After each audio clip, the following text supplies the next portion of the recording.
Hello guys, my self चेतन प्रकाश। तो आज मैं आपके लिए 9th क्लास का फर्स्ट चैप्टर लेकर आया हूँ साइंस का, जिसका नाम है मैटर इन आवर सराउंडिंग। ये चैप्टर मैंने 3 पार्ट में डिवाइड किया है। इसका मैं फर्स्ट पार्ट आज करा रहा हूँ आपको। तो हम पढ़ते हैं, जिसका चैप्टर का नाम है हमारा matter in our surrounding.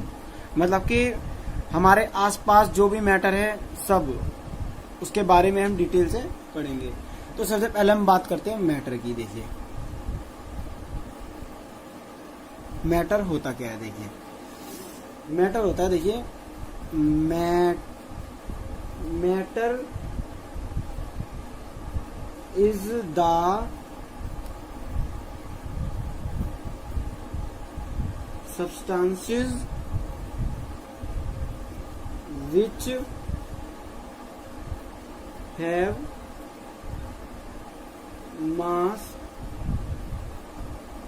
and occupies space and matter is made up of tiny particles। तो देखिए मैटर एक ऐसा सब्सटेंस है जो कि जैसे मास हो गया, मास उसको बोलते हैं जो कोई वस्तु जितना स्थान घेरती है उसे हम मास बोलते हैं। और जो चीज जगह घेरती है, ठीक है ना, और छोटे छोटे कणों से मिलकर बनी होती है, टेनी पार्टिकल्स लिखा है ना, तो उसको हम क्या बोलते हैं, मैटर बोलते हैं। जैसे एग्जाम्पल ले लेते हैं हम लोग। एग्जाम्पल में हमने ले लिया जैसे कि आ गई नोटबुक, पेन ले लो, स्टार हो गया, स्टार, सन, प्लैनेट्स, एयर। तो ये सब चीजें क्या है, जगह घेरती है, इनका एक मास है। तो इन सबको हम क्या बोलेंगे, मैटर। तो ये हमारे क्या होते हैं, मैटर। अब हम बात करते हैं मैटर की कैरेक्टरिस्टिक्स की, मतलब कि इसके कुछ धर्म, कुछ विशेष बातें। तो देखिए मैं टॉपिक लिख देता हूं,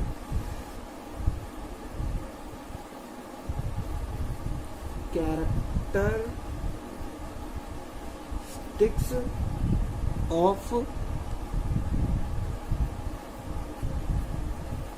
पार्टिकल्स। तो इनकी कुछ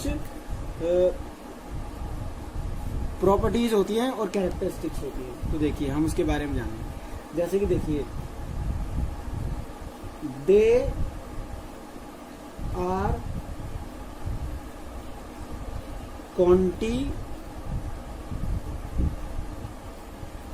आर कॉन्टिन्यूसली मूविंग, मतलब कि ये हमेशा मूव करते रहते हैं। और सेकंड है they having space between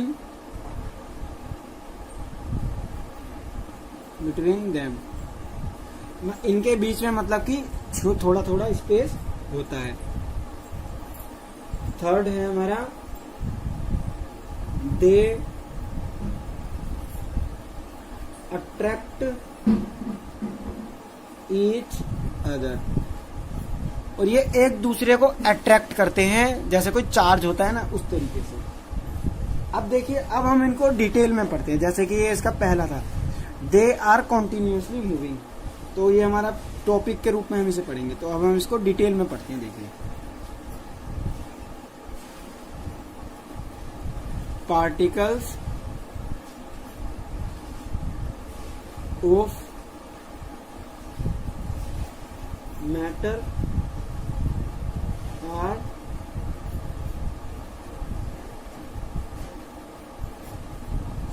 continuously moving। Detail में हम इसको पढ़ेंगे, हम साथ साथ नोट्स भी तैयार करते रहेंगे। तो देखिए इसके अंदर क्या होगा, पहला है पार्टिकल्स possess काइनेटिक एनर्जी। उनके अंदर एक जब वो वर्क करती है तो उसके अंदर एक काइनेटिक एनर्जी होती है। एज द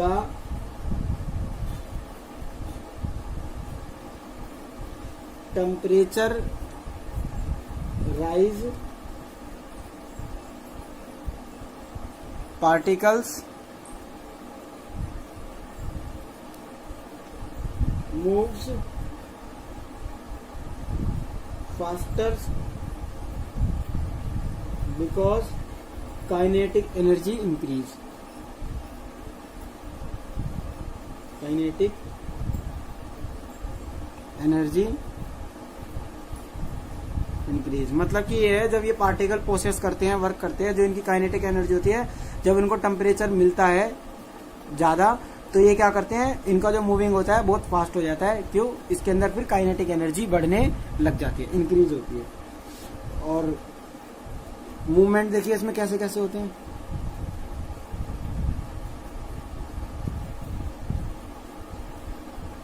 मूवमेंट्स इज, तो पहला जो है इसके अंदर है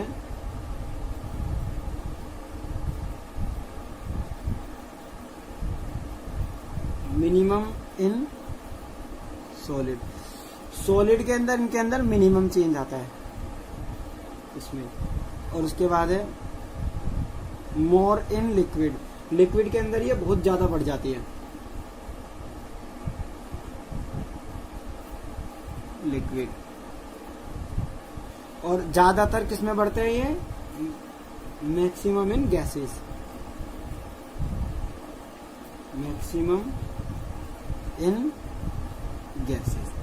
इस तरह के इनके अंदर मूवमेंट होते हैं। और सेकंड क्या था हमारा? They having space between them. तो देखिए लिख लेते हैं पहले इस टॉपिक को। सेकंड था हमारा particles of matter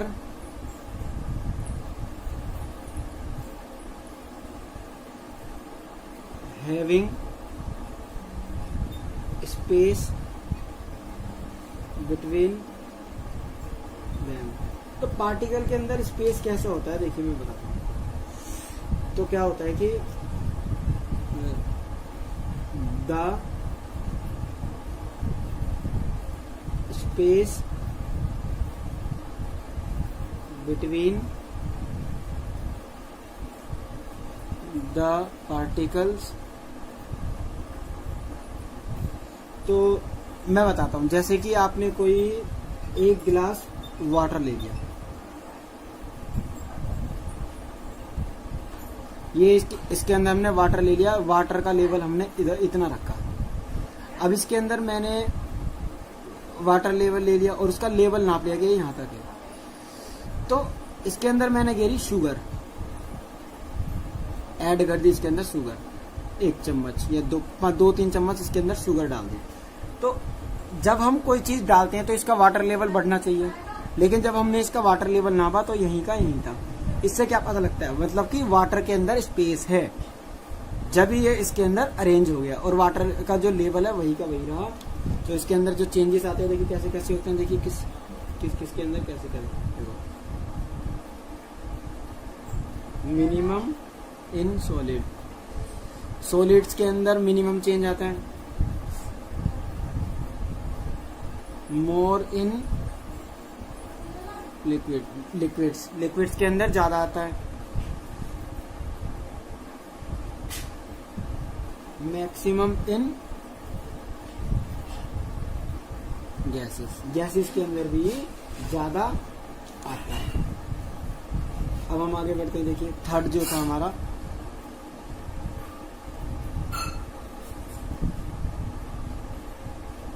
थर्ड जो है particles of matter attract each other,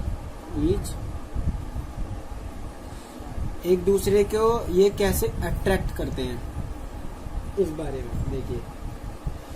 तो मैं आपको एक एग्जांपल देता हूँ। जैसे कि आप देखते हैं कि एक मान लो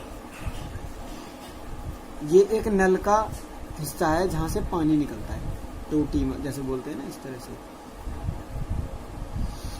और देखते हैं कि जब ये पानी इधर से निकल रहा है, बीच में हमने यहाँ पे अपनी उंगली लगा ली, उंगली होती है ना फिंगर टिप, तो वाटर जो है यहाँ से ऐसे होते हुए जाएगा, यहाँ से उंगली के बीच में से यहाँ से होते हुए फिर वापसी वो उसी फॉर्मेट में आ जाता है ऐसे। क्योंकि उसके अंदर एक चार्ज है जो उसको एक दूसरे की तरफ अट्रैक्ट कर रहा है, जो कि उसको एक दूसरे पर अट्रैक्ट कर रहा है, इसलिए। तो इससे आपको सम क्लियर हो गया होगा कि इसके अंदर ये एक दूसरे को अट्रैक्ट करते हैं। तो आइए मैं इसके अंदर बता देता हूँ कहाँ कहाँ इसके अंदर ज्यादा वो होता है, कहाँ कहाँ चेंजेस होता है। द फोर्स ऑफ अट्रैक्शन, इसके अंदर जब फोर्स लगता है तब भी अट्रैक्शन बढ़ता है, डबल टी है अट्रैक्शन। तो इसके अंदर क्या होगा देखिए, मैक्सिमम इन सॉलिड, सबसे ज्यादा ये होता है सॉलिड्स के अंदर, लिखा है ना फोर्स ऑफ अट्रैक्शन, तो इसलिए ज्यादातर सॉलिड भी लगता है ज्यादा फोर्स को। उसके बाद है इंटरमीडिएट इन लिक्विड्स, और आता है निग्लेजिबल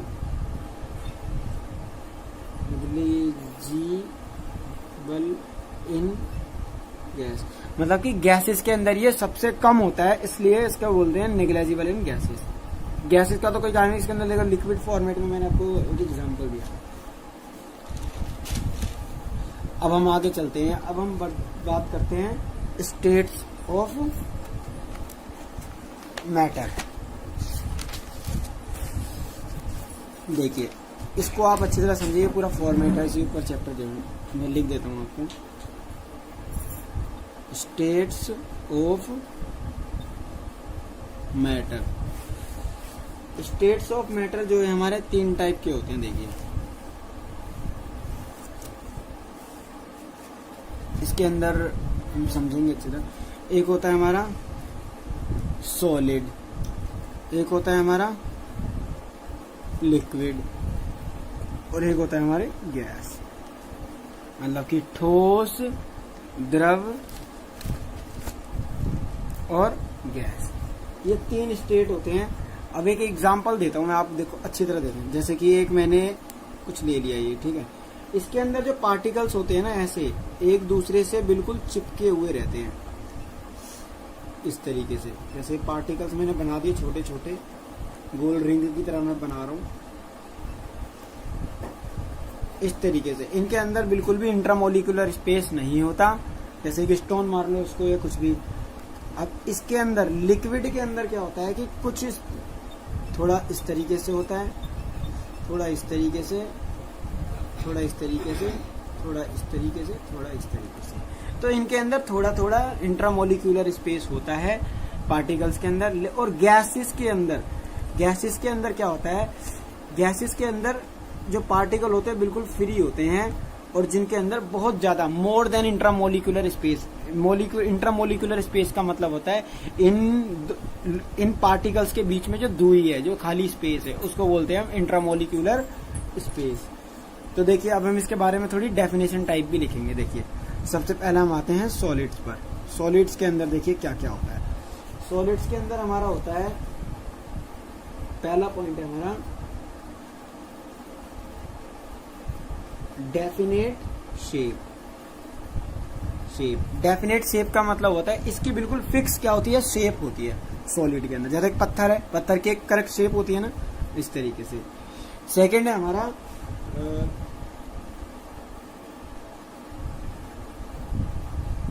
डिस्टिंक्ट बाउंड्रीज।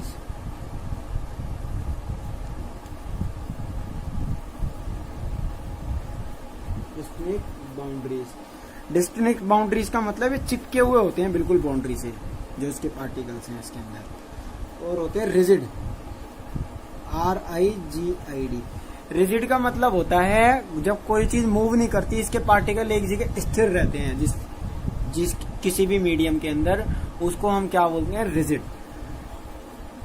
और रिजिड होते हैं, और ये इनकम्प्रेसिबल होते हैं, इनकम्प्रेसिबल मतलब इसके अंदर प्रेशर भी लगाए तो कुछ नहीं हो सकता, वो चिपके पहले से ही होते हैं, इनकम्प्रेसिबल होते हैं।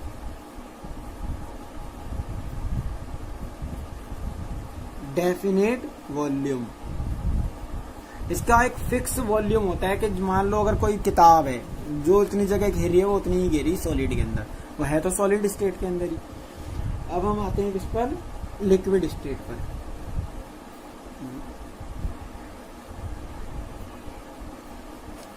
लिक्विड स्टेट के अंदर क्या होता है, नो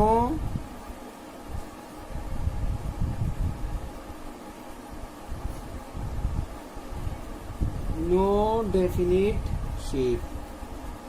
अब इसके अंदर क्या होता है, पार्टिकल्स तो मूव करते रहते हैं, तो इसकी कोई इसलिए डेफिनेट कोई शेप नहीं हो सकती। जब कोई चीज इधर जाएगी उधर जाएगी, जैसे पानी को ले लो, पानी किसी भी शेप में आ जाता है, तो इसका कोई इसलिए नो डेफिनेट शेप, कोई फिक्स शेप नहीं होती इसकी।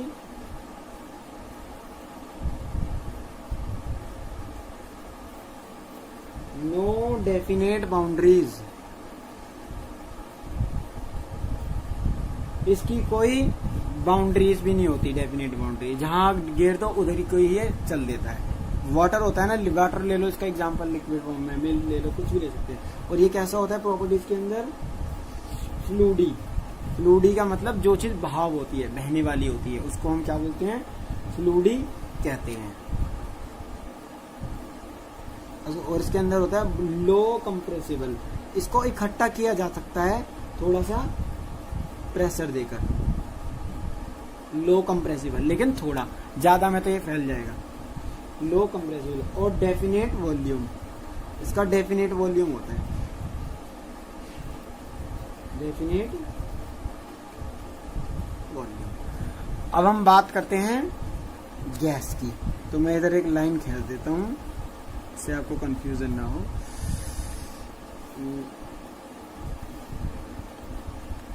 ये आ गई हमारी गैस। अब देखिए गैस के अंदर क्या होता है, देखिए इसका फर्स्ट पॉइंट गैस का, नो डेफिनेट शेप। जब लिक्विड की नहीं होती तो इसकी भी नहीं होती है बिल्कुल, ये तो उससे भी ज्यादा हल्की होती है। नो डेफिनेट शेप, इसकी भी कोई डेफिनेट शेप नहीं होती है। और नो डेफिनेट बाउंड्रीज, इसकी भी कोई डेफिनेट बाउंड्री नहीं होती है। थर्ड पॉइंट है प्रॉपर्टीज, तो इसकी भी फ्लूडी होती है, बहाव होता है इसके अंदर फ्लूडी।